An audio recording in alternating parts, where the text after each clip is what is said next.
Então, eu sou Vanessa Dias dos Santos, Amaro da Luz. Hoje eu trabalho no Encontro com Deus como auxiliar administrativo e sou mãe do Guilherme, mãe atípica, uma criança que tem TEA, TDAH, altas habilidades.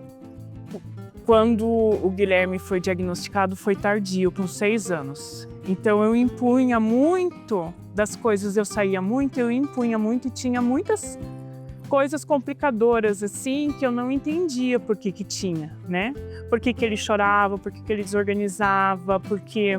E eu nem sabia esses nomes, hoje eu sei porque a gente, né, foi atrás, tem uma rede de profissionais que acompanha, graças a Deus, assim, é muito corrido, sofrido, porque o tratamento dele é todo particular, não consegui as coisas pelo SUS ainda. Agora, depois de 3 anos, 4 anos que a gente está no sistema, começou algumas coisas a pipocar. Para ele poder ter o conforto e eu também, teoricamente, porque eu fico pensando assim, se ele não fosse, eu acho que estaria pior. Se ele não fosse no atendimento, estaria pior. Teoricamente, sempre está na correria, né? Porque sempre eu penso como que eu vou fazer as coisas dentro do que ele dá conta de fazer o que eu posso fazer.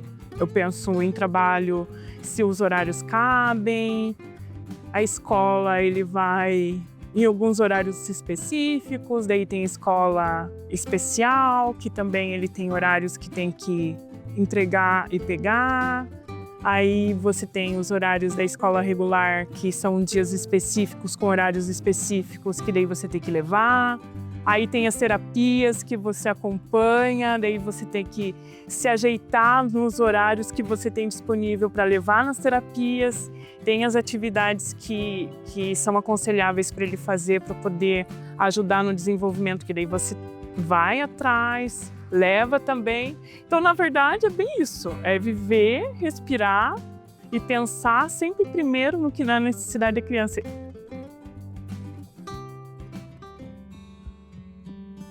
Às vezes eu penso assim, será que ele vai dar conta?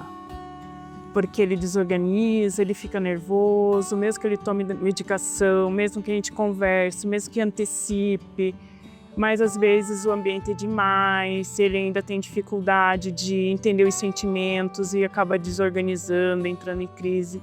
E às vezes as pessoas olham assim, pensam, nossa, que criança mal educada, né? Porque as crises não são bonitas. Né? Muitas vezes tem muito choro, às vezes tem muito deles tentar se bater nos adultos ou até em mim, né? Então, essas coisas assim acabam estressando no convívio coletivo, daí você fica escolhendo, será que eu vou nesse lugar? Será que tem muita gente? E daí fica difícil para você sair com os amigos, é difícil você sair para cortar um cabelo, fazer uma unha, é difícil. Você tem que sempre pedir para as pessoas e quem pode ficar, né? E daí você deixa com as pessoas, daí você vai e pensa assim, ai, será que ele tá bem lá? Será que tá acontecendo alguma coisa? Então você fica nessa neurose. Eu costumo equiparar assim que o cuidado com uma criança neurodivergente é como se você tivesse em estado de alerta constante, assim, sabe? Porque você fica todo o tempo imaginando, será que hoje vai estar tudo certo? Hoje é um novo dia, não pode pensar no que aconteceu ontem. Sempre que eu saio do trabalho, eu fico pensando, será que alguém vai me ligar da escola? E se eu estou indo buscar ele da escola, sempre alguém está me ligando para dizer que aconteceu alguma coisa. Antecipar as situações, né? Montar esquemas dentro de casa. Lá em casa tem esquema para tudo que é lado. Até eu que era toda desorganizada, tive que aprender a ser organizada, porque eu percebi que na organização, no horário de comer, no horário de assistir a TV, no horário de jogar, de ter tudo isso, horário de estudar, se você coloca essas programações, a coisa flui sem tanta crise, sabe? Sem tanto estresse, vamos dizer assim. Mas você tem o adulto que tem que estar firme ali, né? Porque a gente tem muito esse costume assim, hoje vamos fazer diferente. Não, isso daí já não dá certo, esse negócio ali não dá.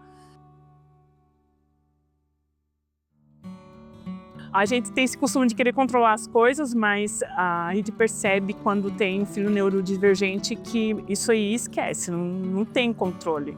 É um dia por vez, todo dia é uma vitória, no final do dia finaliza que não teve nenhum intercalço. É um agradecer, é um reforço para dizer para ele, ó, hoje deu certo, vamos continuar assim, e é isso aí, vamos lá. Então, eu vejo assim que a maternidade neuroatípica, né, me ensinou muita coisa, ter mais paciência, ter um olhar mais humanizado, principalmente para as mães. Antigamente, quando eu não tinha esse conhecimento, eu era uma das mães que dizia assim, nossa, que criança chata, nossa, que mãe sem impulso. E eu acho que ele veio para me ensinar que a gente tem que ter empatia, sabe? Muita empatia, porque é difícil pra caramba. Eu amo muito meu filho e acho que eu faria de novo 10 vezes o que eu posso. Mais até, eu faço, até o pessoal fala, você faz até demais, eu faço. Porque eu tenho que garantir que ele fique bem, porque eu não vou ser para sempre. E daí como que vai ser quando ele virar um adulto? A gente ainda tem uma sociedade muito, muito romântica sobre a questão do TEA, que diz assim que as crianças têm que ser cuidadas, mas a gente esquece dos adultos quando eles se tornam. Difícil. Na sala do meu filho são 5 crianças neurodivergentes, né? Fora as que não têm diagnóstico. E dessas 5 crianças, 3 têm apoio. E eles dividem o apoio. O meu filho não divide o apoio por conta da situação crônica dele. Mas as outras crianças dividem o apoio. E é uma sala de 38 crianças. Aí as neurodivergentes já têm um complicador todo sensorial, já tem uns outros QQ, e daí estão lá junto com as típicas, numa sala pequena, abafada, cheia de ruído. E daí os professores, alguns têm especialidade, maioria não tem especialidade. E daí eles são obrigados a entrar dentro da sala e dar aula para todo mundo. Essa é a briga das mães, né? Você escuta no geral. É sobre como a sua criança está na escola. E lá naquele ambiente desorganiza mesmo. Aí ele às vezes fala assim para mim, mãe, explica para o pai tal que eu sou autista, que eu tenho dificuldade. Então, porque aí às vezes aquela pessoa sabe mesmo, né? Mas tem que ir lá fazer aquela ponte. E esse tempo inteiro, você entende que o tempo inteiro você está pensando em estratégias para poder incluir a tua criança. Quando você tem que ter essa paciência, né? Lidar até com os adultos, mas você também acaba criando uma cultura com as crianças que são típicas de entender, ó, às vezes ele não vai ter paciência, se chama um adulto perto, me chama, que a gente vai conversar, mas geralmente eu vou lá, converso, explicamos as regras e funciona. As crianças são uns aliados.